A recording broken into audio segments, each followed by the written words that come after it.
اب نئے مضمون کا آغاز ہوتا ہے جس کا عنوان ہے بحث کردن سنی و فلسفی و جواب دہری کہ منکر الوہیت ست و عالم را قدیم داند، یعنی سنی اور فلسفی کا بحث کرنا اور اس دہریے کا جواب دینا جو خدا کا منکر ہے اور عالم کو قدیم جانتا ہے۔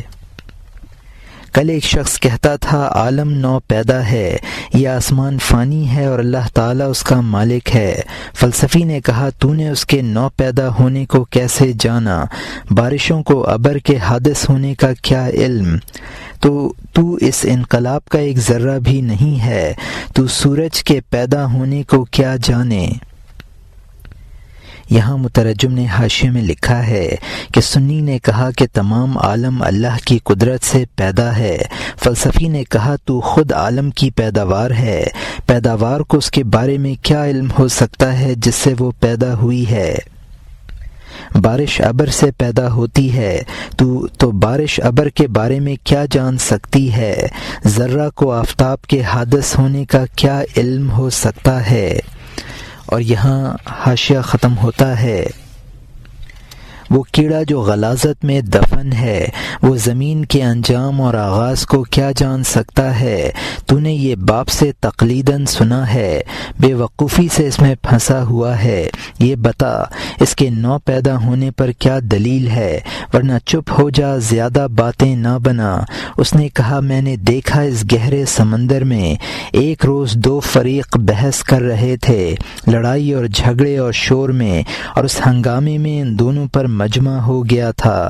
اس ہنگامے کی طرف میں بھی روانہ ہو گیا تاکہ ان کی حالت سے باخبر ہو سکوں۔ یہاں مترجم نے حاشیے میں لکھا ہے گوبر میں جو کیڑا ہے اس کو زمانے کی ابتدا اور انتہا کی کیا خبر ہو سکتی ہے؟ انسان کے باوا دادا سے عالم کے پیدا ہونے کی بات سن لی ہے، اسی طرح بلا تحقیق اس کو مانتا چلا آتا ہے۔ فلسفی نے کہا اگر اس مسئلے میں کوئی دلیل ہے تو وہ بیان کر، خواہ مخواہ زیادہ باتیں نہ کر۔ سنی نے کہا میں نے ایک روز دو فریق کو اس مسئلے میں گفتگو کرتے سنا تھا، دونوں میں زوردار بحث ہو رہی تھی اور ایک مجمع ہو گیا تھا، میں بھی اس ہنگامے کو دیکھنے پہنچ گیا تھا۔ اور یہاں حاشیہ ختم ہوتا ہے۔ میں ہنگامے کے مجمع کی جانب چلا گیا اور ان کے حال کی معلومات حاصل کیں۔ ایک کہتا تھا کہ آسمان فنا ہونے والا ہے، بلا شبہ اس بنا کا کوئی بنانے والا ہے۔ دوسرے نے کہا یہ قدیم اور کب سے ہے کہ بغیر ہے، اس کو کوئی بنانے والا نہیں ہے یا وہ خود بنانے والا ہے۔ اس نے کہا تو پیدا کرنے والے کا منکر بن گیا، دن اور رات کو لانے والے اور رزق دینے والے کا۔ اس نے کہا میں بغیر دلیل کے نہ سنوں گا، تو جو کچھ کہتا ہے تو نے تقلید میں اختیار کیا ہے، خبردار حجت اور دلیل لا، کیونکہ میں اس کو زمانے میں بغیر دلیل کے نہ سنوں گا۔ اس نے کہا دلیل میری جان کے اندر ہے، جان کے اندر میری دلیل چھپی ہوئی ہے۔ یہاں مترجم نے حاشیے میں لکھا ہے میں بھی اس مجمع میں پہنچا تاکہ ان کی باتیں سنوں۔ ایک یہ کہتا تھا کہ اس عالم کا کوئی بنانے والا ہے، لہٰذا یہ نو پیدا چیز ہے۔ دوسرا یہ کہتا تھا کہ عالم قدیم ہے اور اس کا کوئی بنانے والا نہیں ہے، اگر ہے تو وہ خود اپنے آپ کو بنانے والا ہے۔ عالم کے بارے میں یہ سوال پیدا نہیں ہوتا کہ وہ کب سے ہے۔ دوسرے نے کہا تو پیدا کرنے والے اور رزاق کا منکر ہو گیا۔ فلسفی نے کہا میں بغیر برہان کے کوئی بات نہ سنوں گا، تو محض تقلیدی باتیں کر رہا ہے۔ سنی نے کہا حجت ذوقی ہے، وہ یہ کہ خود انسان اپنے حال پر غور کرے تو اس سے وجود باری پر استدلال کر سکتا ہے۔ من عرف نفسہ فقد عرف ربہ، جس نے اپنے آپ کو پہچان لیا اس نے خدا کو پہچان لیا۔ اور یہاں حاشیہ ختم ہوتا ہے۔ آنکھ کی کمزوری سے تو چاند کو نہیں دیکھتا ہے، میں دیکھ رہا ہوں، تو مجھ پر غصہ نہ کر۔ بات لمبی ہو گئی اور لوگ حیران ہو گئے۔ اس با ارادہ آسمان کی ابتدا اور انتہا میں اس نے کہا، اے دوست، میرے دل میں ایک دلیل ہے جو آسمان کے نو پیدا ہونے کی نشانی ہے۔ مجھے یقین ہے اس کی علامت یہ ہے کہ یقین رکھنے والا آگ میں گھسے۔ سمجھ لے یہ دلیل زبان پر نہیں آتی ہے، جیسے کہ عاشقوں کا حال اور راز میری گفتگو کا راز ظاہر نہیں ہے سوائے میرے چہرے کی زردی اور لاغری کے۔ یہاں مترجم نے حاشیے میں لکھا ہے، اس دلیل کی مثال پہلی رات کے چاند کی سی ہے، جو اس کو نہ دیکھ سکے وہ خود اپنے آپ کو ملامت کرے۔ ان دونوں میں بات اتنی بڑھی کہ لوگ عالم کے حادث ہونے نہ ہونے میں حیران ہو گئے۔ سنی نے کہا، اے دوست، وہ ذوقی اور باطنی دلیل دنیا کے حادث ہونے پر مضبوط دلیل ہے، اور اس سے مجھے یقین حاصل ہے، اور میرے سچے ہونے کی دلیل یہ ہے کہ میں اور تو آگ میں کودیں۔ جو سچا ہے وہ سالم رہے گا۔ یہ دلیل قولی نہیں ہے، عاشق کے عشق کو دلائل سے نہیں بلکہ اس کے آثار اور حالات سے ثابت کیا جا سکتا ہے۔ عاشق کے چہرے کی زردی اور آنسو دلیل ہوتے ہیں، عاشق کے آنسو عشق اور معشوق کے حسن کی دلیل ہوتے ہیں۔ یہاں مترجم کا حاشیہ ختم ہوتا ہے۔ جب آنسو رخ پر بہتے ہیں اس کے حسن اور خوبصورتی کی دلیل ہوتے ہیں۔ اس نے کہا، میں اس کو ایسی دلیل نہیں سمجھتا ہوں جو عوام کے سامنے علامت بنے۔ اگر وہ تو بیان کرے تو میں مان جاؤں گا، ورنہ لمبی چوڑی بات کو مختصر کر۔ اس نے کہا، جب کھوٹا اور کھرا دعویٰ کریں کہ تو کھوٹا اور میں اچھا اور مبارک ہوں، اور آخری آزمائش آگ ہے کہ دونوں ساتھی آگ میں گریں، عوام اور خواص ان کے حال سے باخبر ہو جائیں گے، گمان اور شک سے یقین کی جانب چلے جائیں گے۔ اے دوست، پانی اور آگ آزمائش میں اس کھرے اور کھوٹے کے لیے پوشیدہ ہو۔ یہاں مترجم نے حاشیے میں لکھا ہے، عاشق کے آنسو عشق اور معشوق کے حسن کی دلیل ہوتے ہیں۔ فلسفی نے کہا، میں ایسی دلیل چاہتا ہوں جو عوام بھی سمجھ سکیں۔ سنی نے کہا، اگر کھرے کھوٹے میں بحث ہو تو آزمائش کی یہی صورت ہے کہ ان کو آگ میں تپایا جائے، اس سے شکوک و شبہات رفع ہو جائیں گے، لہٰذا تجھے اور مجھے آگ میں داخل ہونا چاہیے، جو سچا ہے وہ بچے گا۔ اور یہاں حاشیہ ختم ہوتا ہے، میں اور تو دونوں آگ میں گھسیں، باقی حیران لوگوں کے لیے دلیل بن جائیں، یا میں اور تو دونوں دریا میں کودیں، کیونکہ میں نے اور تو نے دعوے کا دروازہ کھٹکھٹایا ہے۔ انہوں نے ایسا ہی کیا اور آگ میں چلے گئے، دونوں نے اپنے آپ کو آگ کے شعلوں میں ڈال دیا۔ اس نے فلسفی کو جلا دیا، راکھ بنا دیا، متقی کو سنوار دیا، تر و تازہ کر دیا۔ وہ مرد مدعی خدا کا ماننے والا بچ گیا، اور عوام وہ حرام وہ آگ میں جل گیا۔ اس کے آزمائے ہوئے اعلان کو سن جو کچی روحوں کے اندھے پن کو بڑھانے والا ہے۔ یہاں مترجم نے حاشیے میں لکھا ہے، تو پانی سے بھی آزمائش ہو جائے گی تو اور میں سمندر میں کودیں، جو سچا ہے وہ بچ جائے گا۔ دونوں آگ میں کودے، سنی بچ گیا، فلسفی جل گیا۔ اور یہاں حاشیہ ختم ہوتا ہے کہ موت سے یہ نام نہ جلا، کیونکہ وہ نام والا صدر تھا اور بزرگ تھا، لاکھوں روحیں دل دادہ ہیں، اس کے راستے میں سر کے بل پڑی ہیں، جنگل میں لاکھوں انسانوں کا سرگروہ بنا اور بے سہارے کے لیے سیراب کرنے والا بنا۔ قرآن میں اس طرح کی لاکھوں بازیاں مذکور ہیں جنہوں نے منکروں کے پردے چاک کیے ہیں۔ جب انہوں نے بازی لگائی صحیح بات غالب آئی۔ معجزوں کے دوام اور جواب کے بارے میں سمجھ گیا کہ جس نے پہلے دعویٰ کیا آسمان کے نو پیدا ہونے میں وہ کامیاب اور صحیح ہے۔ منکر کی دلیل ہمیشہ شرمندہ ہے، اس کے انکار کی سچائی پر ایک علامت بھی کہاں ہے۔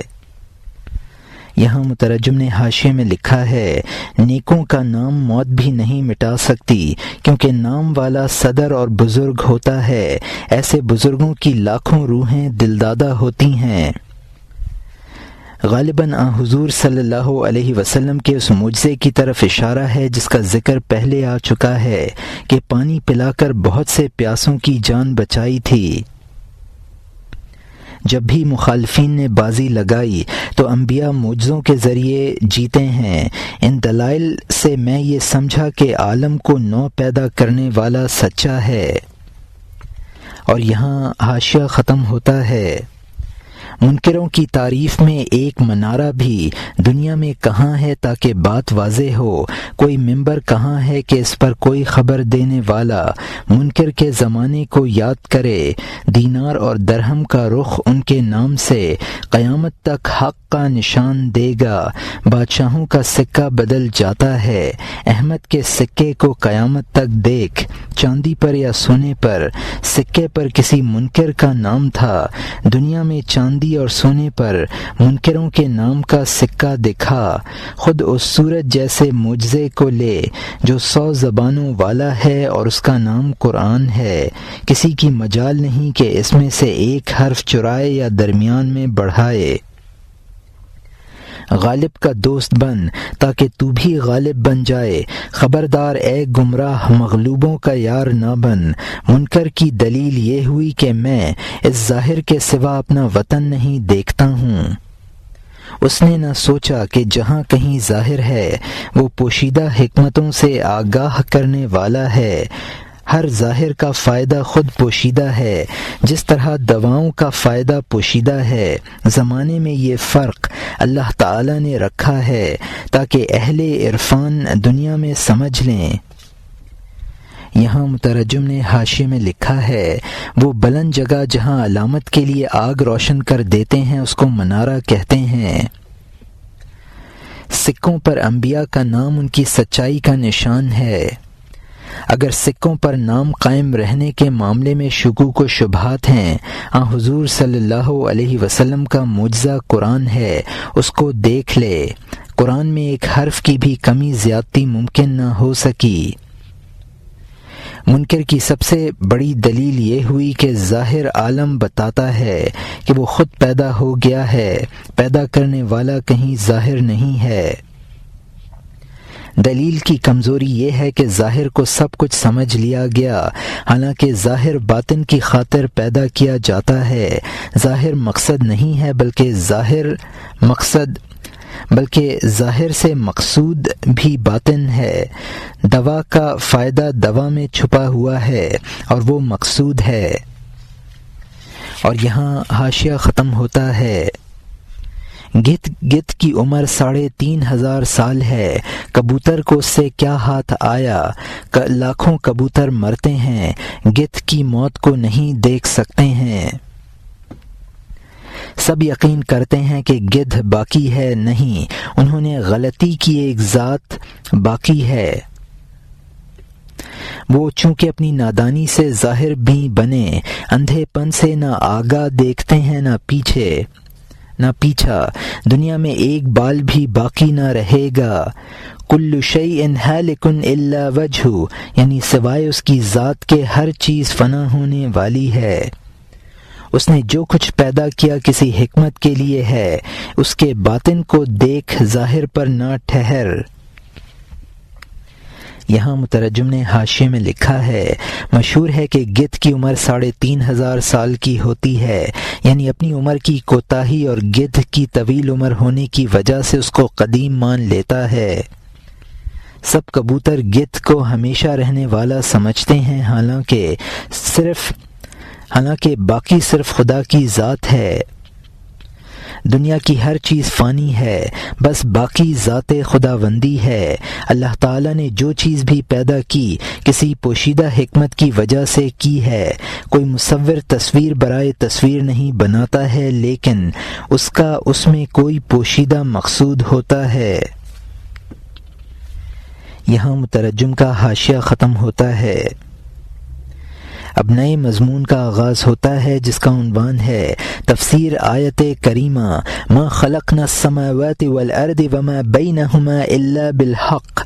نیا فرید شاں از بہر ہمی کہ شمامی بینید بلکہ برمانی او حکمت باقیہ کے شمانمی بینید آرا، یعنی تفسیر آیت کریمہ کہ آسمانوں اور زمین اور ان دونوں میں جو کچھ ہے ہم نے نہیں پیدا کیا مگر حق کے ساتھ، ان کو صرف اس لیے نہیں پیدا کیا جو کہ تم دیکھتے ہو، بلکہ ایک مانی اور باقی رہنے والی حکمت کی بنیاد پر جس کو تم نہیں دیکھتے ہو۔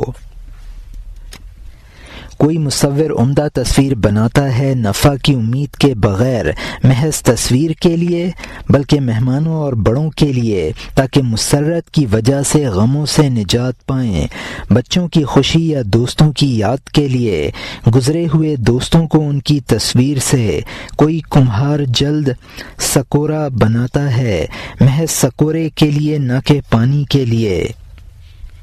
یہاں مترجم نے حاشیے میں لکھا ہے مصور کا مقصد دوستوں اور بڑوں کو خوش کرنا ہوتا ہے۔ مقصود یہ ہوتا ہے کہ بچہ دیکھ کر خوش ہو یا غائب دوستوں کی تصویر کو دیکھ کر دوست خوش ہوں۔ کمہار سکورا اس لیے بناتا ہے کہ اس میں بھر کر پانی پیا جائے۔ اور یہاں حاشیہ ختم ہوتا ہے۔ کوئی پیالہ بنانے والا پیالہ مکمل کرتا ہے محض پیالے کی خاطر نہ کہ کھانے کے لیے۔ کوئی خوش نویس ہنرمندی سے خط لکھتا ہے محض خط کی خاطر نہ کہ پڑھنے کے لیے۔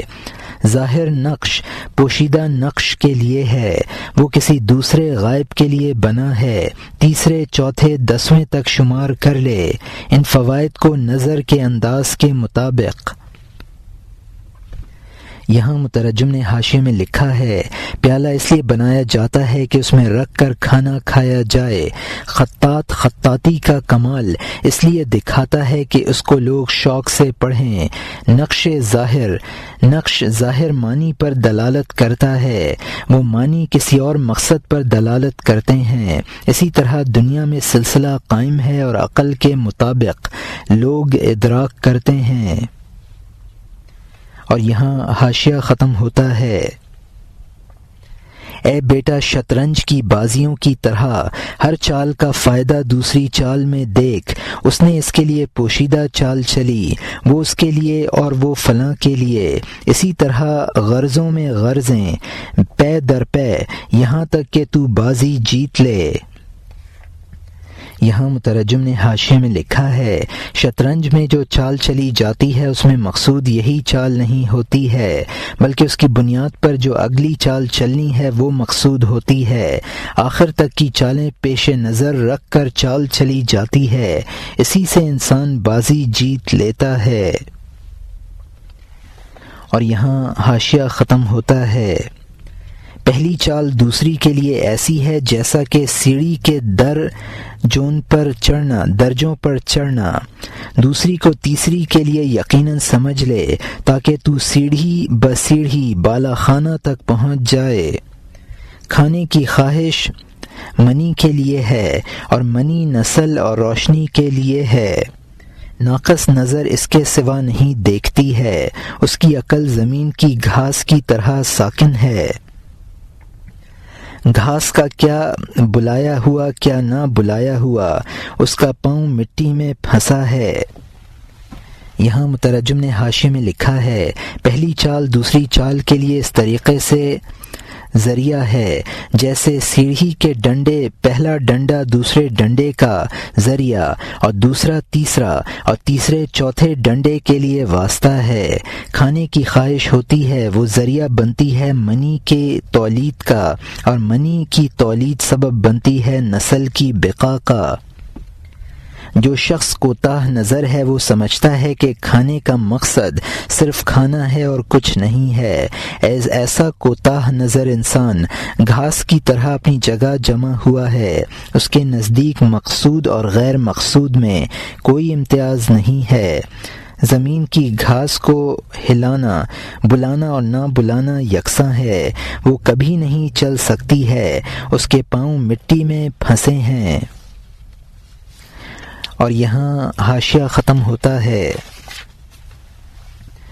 اگر تیز چلنے والی ہوا سے اس کا سر ہلے تو اس کے سر ہلانے سے دھوکہ نہ کھا۔ اس کا سر کہتا ہے ہم نے باد صبا کی اطاعت کی، اس کا پاؤں کہتا ہے ہم نے نافرمانی کی ہے، ہمیں چھوڑ۔ چونکہ چلنا نہیں جانتا ہے، عوام کی طرح چلتا ہے، اندھے کی طرح توکل پر قدم رکھتا ہے۔ یہاں مترجم نے حاشیے میں لکھا ہے گھاس کے ہلنے سے دھوکہ نہ کھانا چاہیے۔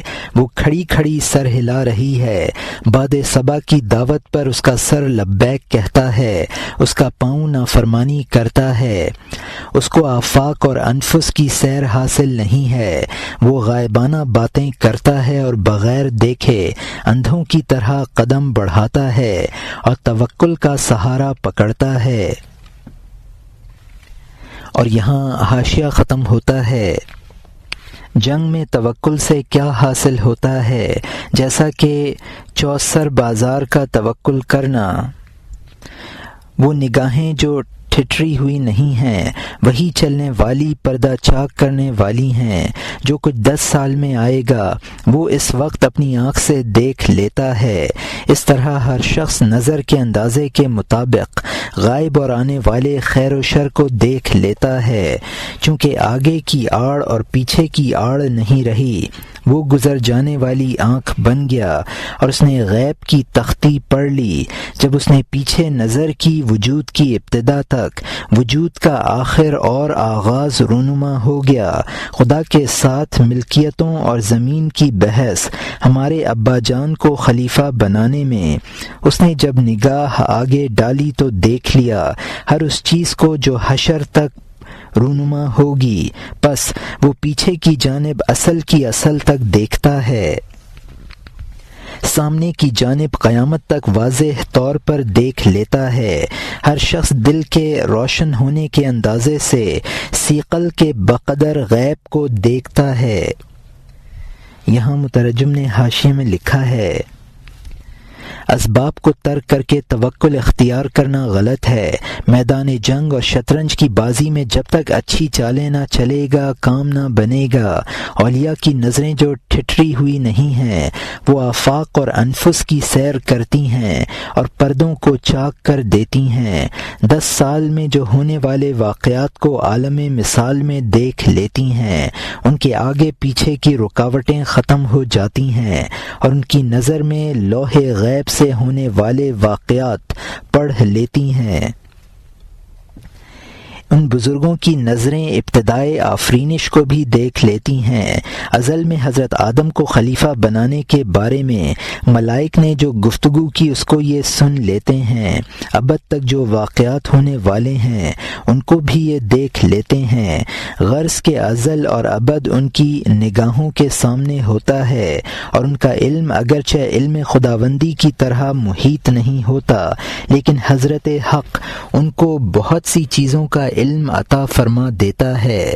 جو شخص جس قدر دل کو صاف کر کے اس پر ثقل کر لیتا ہے، اسی قدر اس کو مغیبات کا مشاہدہ ہوتا ہے۔ اور یہاں حاشیہ ختم ہوتا ہے جس نے زیادہ ثقل کر لی اس نے زیادہ دیکھا، اس پر صورتیں زیادہ ظاہر ہوئیں۔ اگر تو کہے کہ وہ دل کی صفائی خدا کی دین ہے، نیز اس ثقل کی توفیق اس کی عطا ہے۔ قدر ہمت باشداں جہد و دعا لیس للانسان الا ما سعی، وہ کوشش اور دعا ہمت کے اندازے سے ہے، نہیں ہے انسان کے لیے مگر وہ جس کی وہ کوشش کرے۔ ہمت کا عطا کرنے والا صرف خدا ہے، کوئی ناچیز انسان شاہی کی ہمت نہیں رکھتا ہے۔ اللہ تعالیٰ کا کسی کو کسی کام کے لیے مخصوص کرنا اطاعت اور مقصد اور اختیار کے لیے مانع نہیں ہے۔ لیکن جب وہ اللہ تعالیٰ کسی بد نصیب کو تکلیف دیتا ہے تو وہ ناشکری کا راستہ اختیار کر لیتا ہے۔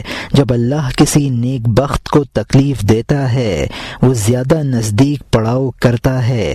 بزدلوں نے جنگ میں جان کے خوف سے پسپائی کے اسباب اختیار کر لیے، بہادروں نے جنگ میں بھی جان کے خوف سے دشمنوں کی صف پر حملہ کر دیا۔ بہادروں کو خوف اور غم نے آگے بڑھایا، بزدل خوف سے خود بخود مر گیا، جبکہ مصیبت اور جان کا خوف کسوٹی بنا، اس کی وجہ سے بہادر ہر بزدل سے عیاں ہو گیا۔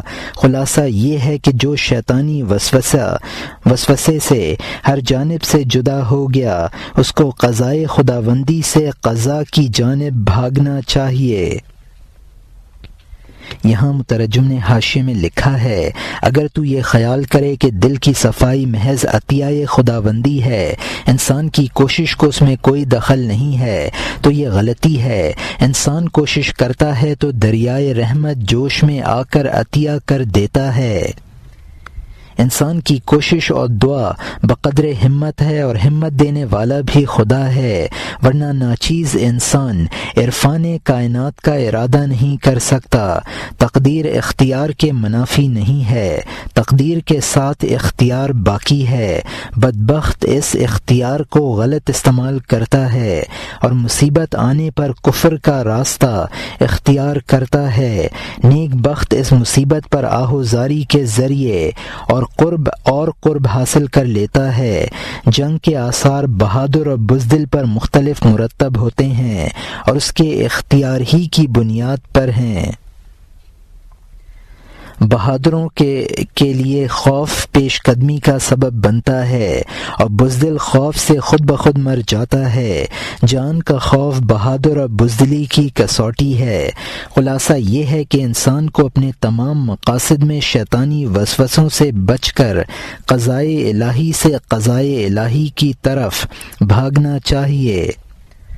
ایک موقع پر جب حضرت عمر رضی اللہ عنہ نے طاعون کے خطرے سے سفر چھوڑ کر مدینے کی طرف واپسی کی تو بعض صحابہ رضوان اللہ علیہم اجمعین نے اعتراض کیا اور کہا کہ نفروا عن قدر اللہ، کیا آپ قضائے الہی سے بھاگتے ہیں؟ تو انہوں نے فرمایا نعم نفر من قدر اللہ الی قدر اللہ، ہاں ہم قضائے الہی سے قضائے الہی کی طرف بھاگتے ہیں، یعنی مصالح کی بنیاد پر جو راہ بھی اختیار کی جائے گی وہ بھی قضائے الہی ہے۔ اور یہاں حاشیہ ختم ہوتا ہے، اب نئے مضمون کا آغاز ہوتا ہے جس کا عنوان ہے وحی کردن حق تعالی بموسیٰ علیہ السلام کہ اے موسیٰ من کے خالق ام ترا دوست دارم، یعنی اللہ تعالیٰ کا حضرت موسیٰ علیہ السلام کو وحی کرنا کہ اے موسیٰ میں جو کہ پیدا کرنے والا ہوں تجھے دوست رکھتا ہوں۔ اللہ تعالیٰ نے دل کی وحی کے ذریعے موسیٰ علیہ السلام سے کہا کہ اے برگزیدہ میں تجھے دوست رکھتا ہوں۔ حضرت موسیٰ علیہ السلام نے عرض کیا اے صاحب کرم کون سی عادت ہے اس کا سبب تاکہ میں اس کو بڑھاؤں؟ فرمایا تو ماں کے سامنے بچے کی طرح ہے جو اس کے غصے کے وقت بھی اس سے چپٹا ہوا ہے۔ وہ بچہ نہیں جانتا کہ گھر میں اس ماں کے سوا کوئی اور ہے، اسی سے وہ مخمور ہے اور اسی سے وہ مست ہے۔ اگر اس کی ماں اس کو تماچا مارے، ماں کے پاس آتا ہے اور اس کے چکر کاٹتا ہے، اس کے سوا کسی سے مدد نہیں چاہتا، اس کا اچھا برا سب کچھ وہی ہے، بھلائی اور برائی میں تیری طبیعت بھی ہم سے، اس کی توجہ دوسری جگہوں پر نہیں ہے، میرے سوا تیرے لیے پتھر اور ڈھیلے کی طرح ہے، خواہ بچہ ہو خواہ جوان اور خواہ بوڑھے، جس طرح کہ ہم تیری ہی عبادت کرتے ہیں رونے میں ہے، مصیبت میں تیرے غیر سے ہم مدد نہیں چاہتے ہیں، ہم تیری ہی عبادت کرتے ہیں، یہ حسر کے لیے ہے، عربی میں سمجھ لے ریا کی نفی کے لیے ہے۔ ایاک نستعین یعنی تجھی سے مدد مانگتے ہیں بھی حسر کے لیے ہے، جس سے مدد مانگنے کو اللہ کی ذات کے ساتھ محصور اور مخصوص کر دیا ہے۔ کہ ہم خاص تیری ہی عبادت کرتے ہیں اور بس، مدد کی امید بھی تجھی سے رکھتے ہیں اور بس۔ یہاں مترجم نے حاشیے میں لکھا ہے، اس قصے کا مقصود یہ ہے کہ مومن کو خدا کے معاملے میں ایسا ہی ہونا چاہیے جیسا کہ حضرت موسیٰ علیہ السلام تھے۔ حضرت موسیٰ علیہ السلام نے عرض کیا، میری کون سی خصلت دوستی کا سبب ہے وہ بتا دیجئے تاکہ میں اس میں اور اضافہ کر لوں۔ حضرت حق تعالی نے فرمایا، تیرا میرے ساتھ وہی معاملہ ہے جو بچہ کا ماں کے ساتھ ہوتا ہے، اگر ماں اس کو مارتی ہے تو بھی وہ ماں ہی کو چپٹتا ہے، کسی دوسرے کی طرف مدد کے لیے نہیں جاتا ہے۔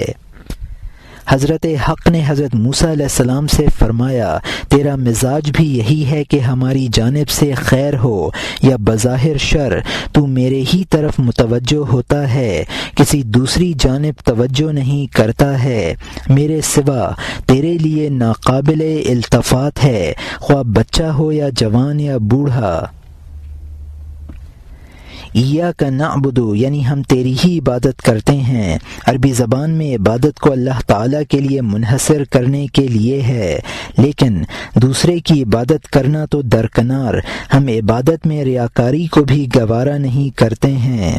ایاک نستعین ہم تجھی سے مدد چاہتے ہیں، یہ بھی حصر کے لیے ہے اور مدد مانگنے کو اللہ تعالیٰ کے ساتھ مخصوص کرنے کے لیے ہے۔ دونوں جملوں کا مطلب یہ ہوا کہ ہم صرف خدا کی عبادت کرتے ہیں اور صرف اسی سے مدد چاہتے ہیں۔ اور یہاں حاشیہ ختم ہوتا ہے، اب نئے مضمون کا آغاز ہوتا ہے جس کا عنوان ہے خشم کردن پادشاہ بر ندیم خود او شفاعت کردن شفیع مغضوب علیہ، را او از پادشاہ درخواستن او قبول کردن پادشاہ درخواست، او شفاعت کردن شفیع را او رنجیدن ندیم از شفیع کہ چرا شفاعت کردی، یعنی بادشاہ کا اپنے مصاحب پر غصہ کرنا اور مجرم کی بادشاہ سے ایک سفارشی کا سفارش کرنا اور بادشاہ کا سفارش اور درخواست کو قبول کر لینا اور مصاحب کا سفارشی سے رنجیدہ ہو جانا کہ تو نے سفارش کیوں کی۔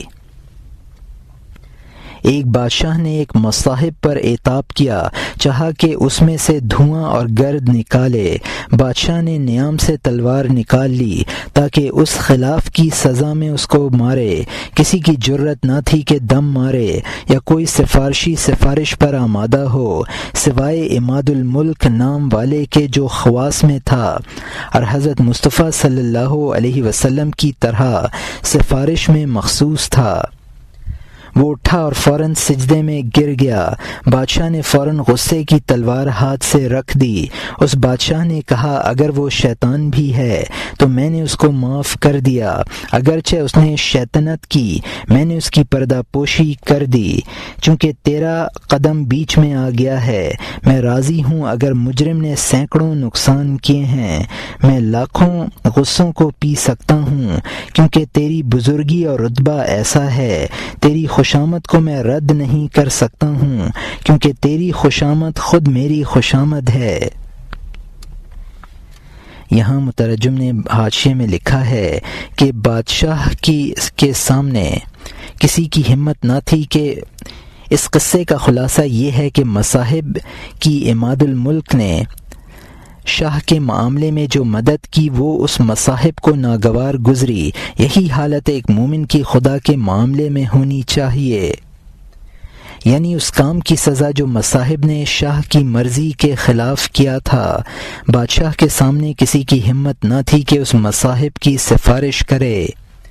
عماد الملک جو بادشاہ کے خواص میں سے تھا وہ سفارش کے ساتھ اس طرح مختص تھا جس طرح حضور صلی اللہ علیہ وسلم حشر میں عام شفاعت کے لیے مخصوص ہوں گے۔ بادشاہ نے عماد الملک کی سفارش پر فوراً تلوار ہاتھ سے رکھ دی۔ بادشاہ نے کہا خواہ یہ مصاحب شیطان تھا اور اس نے شیطنت کی تھی، میں نے اس کو معاف کر دیا۔ بادشاہ نے عماد الملک سے کہا مجرم کی خواہ سینکڑوں خطائیں ہوں، جبکہ تو بیچ میں آ گیا ہے سینکڑوں غصوں کو پی لوں گا، چونکہ تجھ میں اور مجھ میں بالکل اتحاد ہے، تیرا خوشامد کرنا بعینہ میرا خوشامد کرنا ہے۔ اور یہاں حاشیہ ختم ہوتا ہے۔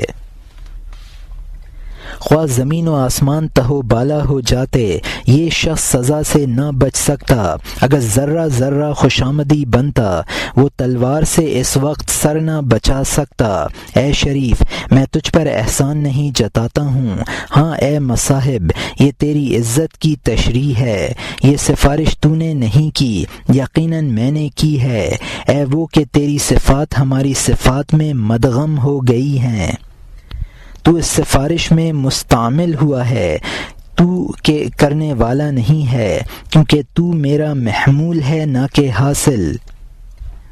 ما رمیت از رمیت گشتآ خویش تن در موج چوں کف ہشتآ، یعنی تو نے نہیں پھینکا جبکہ پھینکا بن گیا ہے، تو نے اپنے آپ کو جھاگ کی طرح سورج کے سپرد کر دیا ہے۔ تو لا بن گیا، اللہ کے پہلو میں مقیم ہو گیا۔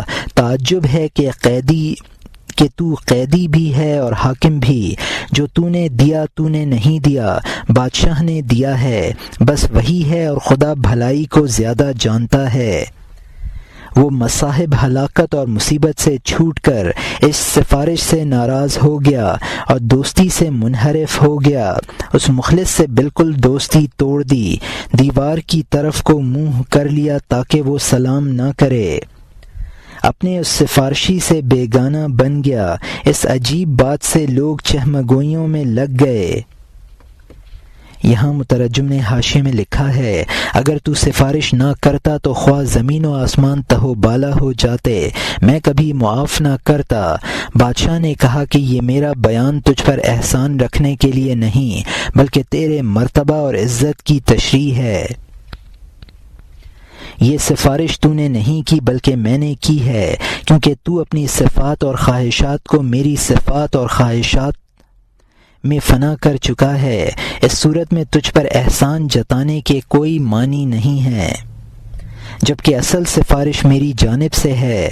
تو محض ایک آلہ ہے کام کرنے والا، تو میں ہوں، میں نے تجھ پر سفارش لادی ہے، تو نے خود اس بوجھ کو نہیں اٹھایا ہے۔ حضور صلی اللہ علیہ وسلم نے جب اپنی شخصیت کو ذات باری میں فنا کر دیا تو جنگ بدر میں حضور کا مٹھی بھر کنکریوں کو پھینکنا حضور کی طرف منسوب نہ ہوا بلکہ خدا کی طرف منسوب ہوا۔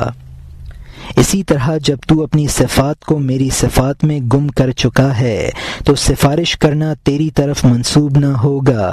کلمہ طیبہ میں لا الہ میں غیر اللہ کی نفی ہے اور الا اللہ میں ذات باری کا اثبات ہے، تو اسی طرح تیرا میرے ساتھ معاملہ ہے۔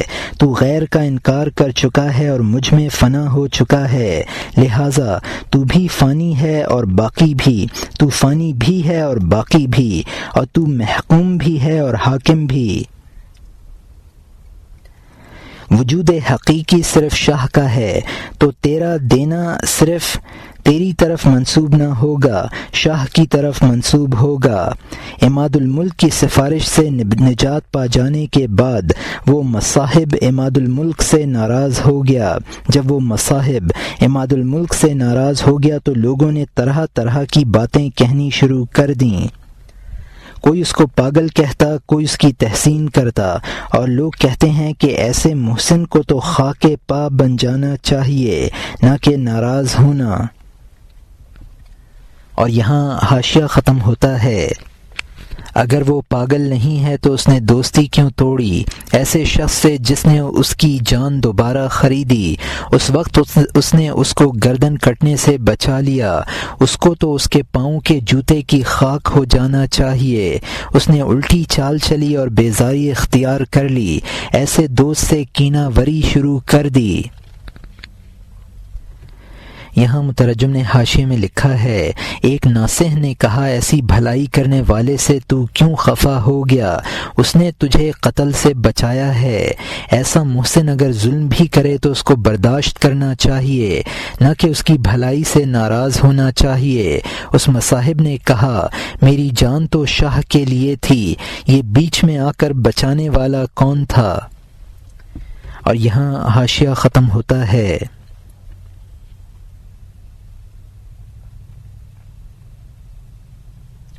اس کو ایک نصیحت کرنے والے نے بہت ملامت کی کہ ایسی نیکی کرنے والے پر تو ظلم کیوں کرتا ہے؟ اس خاص دوست نے تیری جان خریدی، اس وقت تجھے گردن کٹنے سے بچایا، اگر وہ ظلم بھی کرتا تجھے بھاگنا نہیں چاہیے تھا، خصوصاً جب کہ اس قابل تعریف دوست نے بھلائی کی ہے۔ اس نے کہا، جان بادشاہ کے لیے ہے، وہ سفارشی بن کر بیچ میں کیوں آیا؟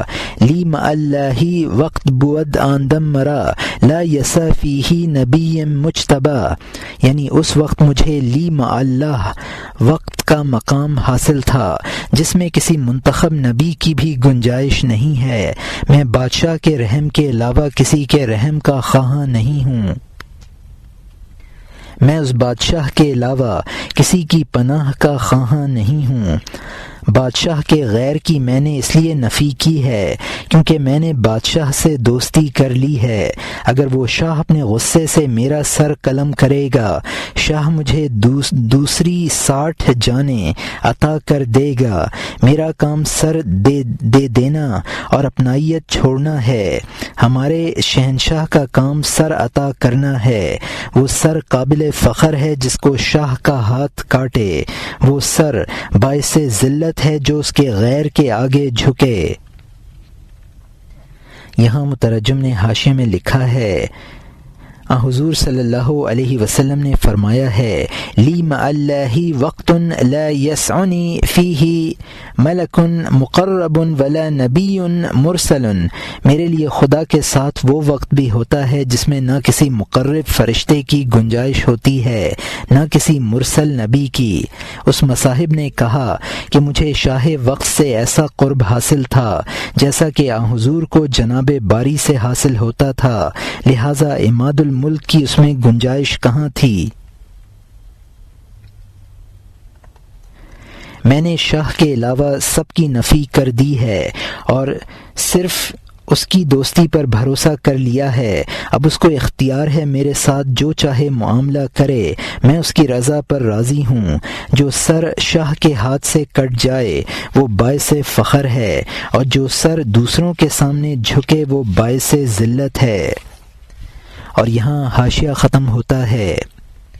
وہ رات جس کو شاہ نے قہر سے تارکول میں ڈالا، عید کے ہزاروں دنوں سے ذلت محسوس کرتی ہے۔ جو شخص شاہ کا دیکھنے والا ہوتا ہے اس کا چکر کاٹنا غصہ اور مہربانی اور کفر اور دین سے بالا تر ہوتا ہے۔